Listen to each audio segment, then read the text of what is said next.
Hello everyone, how are you all? Today I will discuss about the 12th economics, microeconomics. So firstly I discuss that what is the syllabus in microeconomics NCERT. तो first chapter is the introduction. अपन यहाँ पे introductory part के बारे में बात करेंगे कि माइक्रो इकोनॉमिक्स क्या है, मैक्रो इकोनॉमिक्स क्या है, इकोनॉमिक्स का मतलब क्या होता है, and need for study of economics, ऐसे ऐसे बातें इस चैप्टर में अपन करेंगे। Second is the consumer behaviour and demand.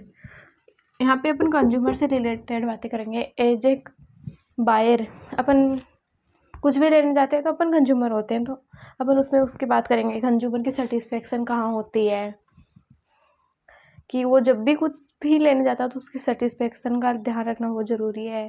And IC curve के बारे में बात करेंगे। Third is the producer behaviour and supply, कि यहाँ पे अपन प्रोड्यूसर एज ए सेलर बात करेंगे कि सप्लाई के बारे में, सेलर की बात होंगी यहाँ पे। Fourth chapter is the forms of market and price determination. यहाँ पे मतलब कि कितने टाइप के मार्केट होते हैं, इनमें अपन प्राइस को डिटरमाइंड कैसे करते हैं, जैसे परफेक्ट में कैसे होगी, मोनोपोली में क्या होगी, जहाँ पे मतलब कि बोथ आर इंक्लूड होते हैं, मतलब कि प्रोड्यूसर एंड कंज्यूमर, उसको बोलते हैं अपन मार्केट, जहाँ पे इन दोनों को मिला के बात होती है। तो इसको बोलेंगे अपन फॉर्म्स ऑफ मार्केट।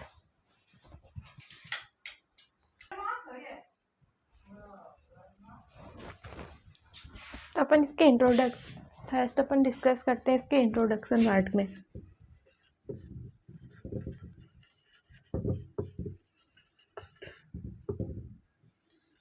तो इंट्रोडक्टरी पार्ट में हमने कुछ कीवर्ड्स प्रीवियस लेक्चर में कंप्लीट कर दिए थे कि इकोनॉमिक क्या होता है, what is the economics, economy क्या होता है, कितने टाइप की इकोनॉमी होती है, अपन ने प्रीवियस लेक्चर में डिस्कस कर लिया था। इस लेक्चर में we are discuss the central problems of economy, कि अपन जब भी बिजनेस स्टार्ट करते हैं तो हमारे सामने प्रॉब्लम क्या क्या आ सकते हैं, उनके बारे में अपन बात करते हैं।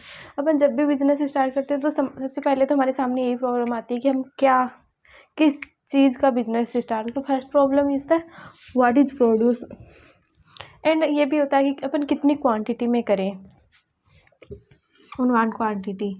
इसमें भी टू टाइप्स प्रॉब्लम होती है कि कैपिटल गुड्स प्रोड्यूस करें या consumer goods. Capital goods like machinery, इसका एग्जांपल मशीनरी, इसका जैसे शुगर, मतलब कि जो डायरेक्टली कंज्यूमर कंज्यूम करे तो उसको बोलते हैं कंज्यूमर गुड्स। मशीनरी तो कोई कंज्यूमर डायरेक्टली कंज्यूम तो कर नहीं सकता, उसके साथ से किसी दूसरे गुड को प्रोड्यूस कर रहा है तो उसको बोलते हैं अपन capital goods. Second one is how are this goods produce. चलो अपन ने डिसाइड भी कर लिया कि अपन को कैपिटल गुड्स करना है, कंज्यूमर गुड्स करना है, किस क्वांटिटी में करना है। लेकिन सेकेंड प्रॉब्लम ये आती है कि how are these good produce, अपन इसको प्रोड्यूस कैसे करें।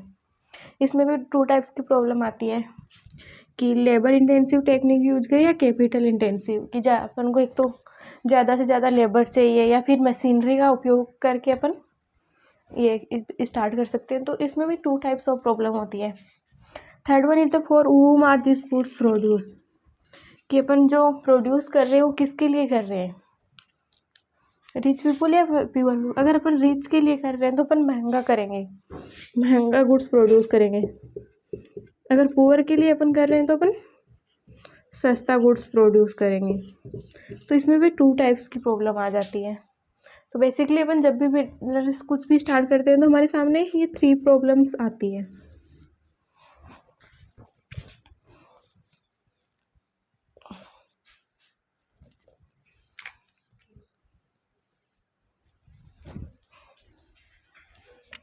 सेंट्रल प्रॉब्लम्स ऑफ इकोनॉमी के बाद में अपन डिस्कस करते हैं प्रोडक्शन पॉसिबिलिटी कर, प्रोडक्शन पॉसिबिलिटी फ्रेंड है PPC और PPF। तो ये क्या होता है, basically is the combination of two goods.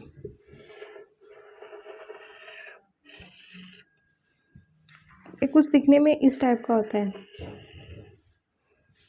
For example A B।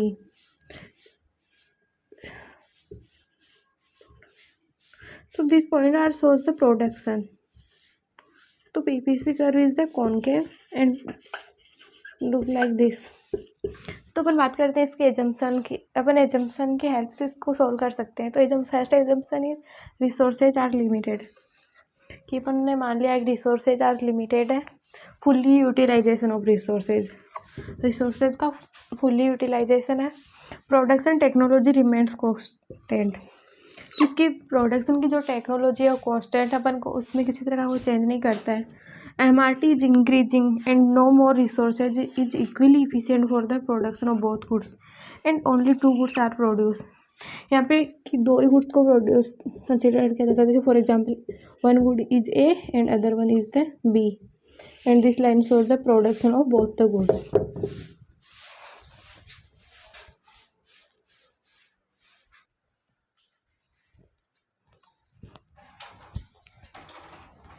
तो अपन PPC कर्व की डेफिनेशन के बारे में बात करते हैं।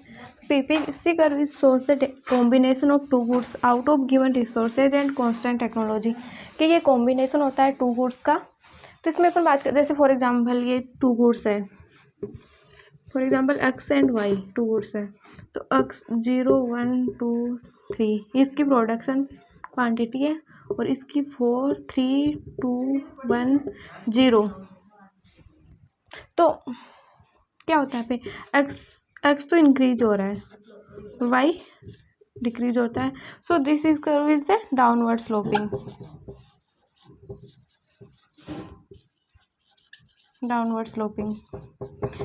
एंड इस सभी पॉइंट क्या दिखा रहे हैं, is the production technique. For example 0 1 2 3 4 and 1 2 3 4। तो यहाँ पे इसके 0 पे ये 4 है एंड इसके 1 पे ये 3 है, 2 पे ये, सो देखो फॉर एग्जांपल इसके 0 पे ये 4 है, इसके 1 पे ये 3 है, दिस इज 1 इज, एंड इसके 2 पे ये सेम,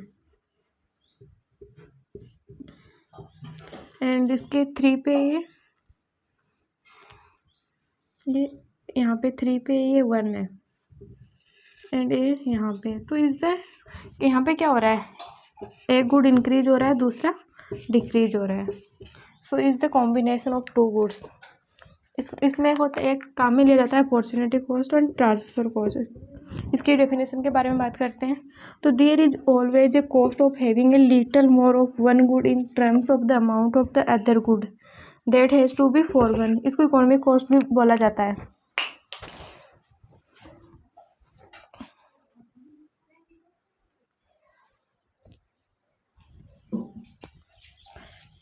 तो अपन बात करते हैं PPC का शिफ्ट कैसे होता है। फॉर एग्जांपल जैसे ये अपना ओरिजिनल PPC है,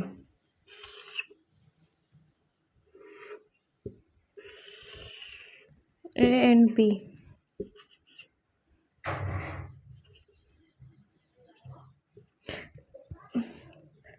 अगर अपन यहाँ पे प्रोड्यूस करना चाहते हैं ए पॉइंट मान ले for example J and K, तो इसका मतलब क्या हुआ, ये क्या कौन से पॉइंट हो गए, हमारे रिसोर्सेज इतने हैं, अपन यहाँ पे करना चाहते हैं, इसको मतलब ये ऐसा पॉइंट हो गया अनअटेंडेबल, जिसको अपन अचीव नहीं कर सकते। और अपने रिसोर्सेज इतने हैं, अपन यहाँ पे प्रोड्यूस कर रहे हैं, इसका मतलब क्या हुआ कि अपन अपने रिसोर्सेज को अंडर यूटिलाइजेशन कर रहे हैं, अपन अपने रिसोर्सेज को पूरी तरह से काम नहीं ले रहे हैं। तो PPC अपन बात करते हैं राइटवर्ड और लेफ्टवर्ड शिफ्ट की। जैसे फॉर एग्जांपल अपना ये अपना PPC कर रहा है, PPC शिफ्ट हो गया A dash and B dash. अपन पहले यहाँ प्रोड्यूस कर रहे थे, अब अपन यहाँ पे प्रोड्यूस कर रहे हैं। इसका मतलब क्या हुआ, टेक्नोलॉजी इफिशियंट हो गई, मतलब पहले से ज़्यादा बेटर हो गई। Increase in resources both technology, हमारे रिसोर्सेज पहले से ज़्यादा इंक्रीज हो गए, इसलिए अपन यहाँ प्रोड्यूस कर रहे थे, अब अपन यहाँ कर रहे हैं, तो ये राइटवर्ड शिफ्ट हो गया। और जैसे लेफ्टवर्ड,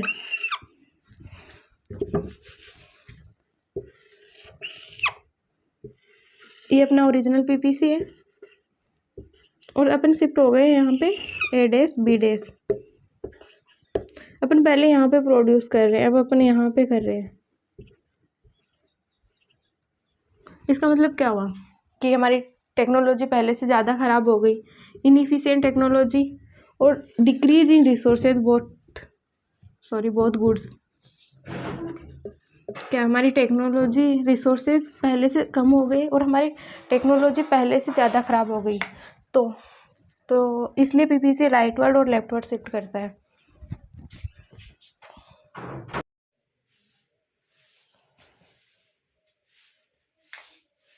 अपन इसके बारे में डिस्कस करते हैं नॉर्मेटिव एंड पॉजिटिव इकोनॉमिक्स में। पॉजिटिव इकोनॉमिक्स क्या होता है, ये फैक्ट से रिलेटेड होती है, और नॉर्मेटिव इज जस्ट एक्सपेक्टेशन। होता है how the different mechanism function description can function whether this mechanism desirable or not, description can be verified, description cannot be verified। मतलब कि ये तो फैक्ट से होता है, इसको अपन वेरीफाई कर सकते हैं, लेकिन description can not be verified is just expectation. तो अपन एक्सपेक्टेशन को तो वेरीफाई नहीं कर सकते हैं। इसका एग्जांपल इंडिया इज और पॉपुलेटेड, कि इंडिया में जनसंख्या ज़्यादा है, this is the fact. Rich people should be more taxes, इसमें कि अमीर लोगों को ज़्यादा टैक्सेस देना चाहिए। जहाँ पे मतलब शुड भी होता है वहाँ पे एक्सपेक्टेशन होती है, इसका मतलब नॉर्मेटिव इकोनॉमिक्स। एंड मतलब is the fact India is और पॉपुलेटेड। तो जहाँ पे फैक्ट से रिलेटेड बातें होती है वो होती है पॉजिटिव इकोनॉमिक्स, और जहाँ पे एक्सपेक्टेशन से रिलेटेड बातें होती है वो होती है नॉर्मेटिव इकोनॉमिक्स।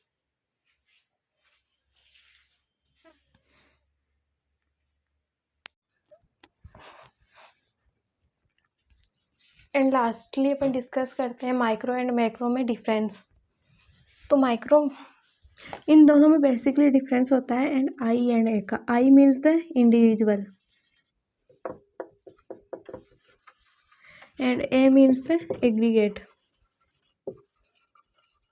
यहाँ पे इंडिविजुअल की बात होती है, यहाँ पे मतलब पूरी इकोनॉमी की बात होती है, यहाँ पे इंडिविजुअल फर्म की बात होती है, यहाँ पे टोटल इकोनॉमी की बात होती है। तो micro is the behaviour of individual economic agents.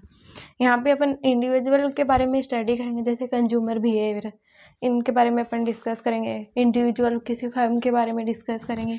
It's problem it's price determination and allocation of resources. यहाँ पे इंडिविजुअल डिमांड एंड सप्लाई की बात होती है। Macro economics, economy is evolve bye focusing और अटेंशन ऑफ एग्रीगेट मेजर। यहाँ पे मतलब कि पूरी वॉल इकोनॉमी की स्टडी करेंगे। यहाँ पे एग्रीगेट आउटपुट, एग्रीगेट इनकम, इनके बारे में अपन बात करते हैं। इस central problem is determined of national income. और यहाँ पे डिमांड एंड सप्लाई की बात कर रहे थे, यहाँ पे एग्रीगेट डिमांड एंड सप्लाई की बात करते हैं। तो माइक्रो इकोनॉमिक्स को अपन ऑल्सो प्राइस थ्योरी के नाम से भी जानते हैं।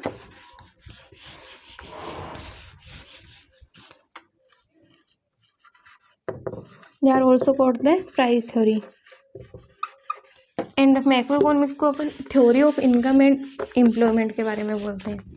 थ्योरी ऑफ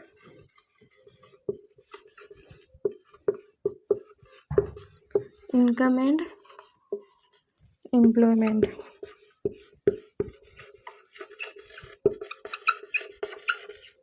तो माइक्रो इकोनॉमी अपन इंडिविजुअल प्राइस थ्योरी के बाद में, यहाँ पे थ्योरी ऑफ इनकम के अपन यहाँ पे वॉल इकोनॉमी कंसिडर करते हैं, यहाँ पे अपन एग्रीगेट कंसिडर करते हैं, और यहाँ पे इंडिविजुअल।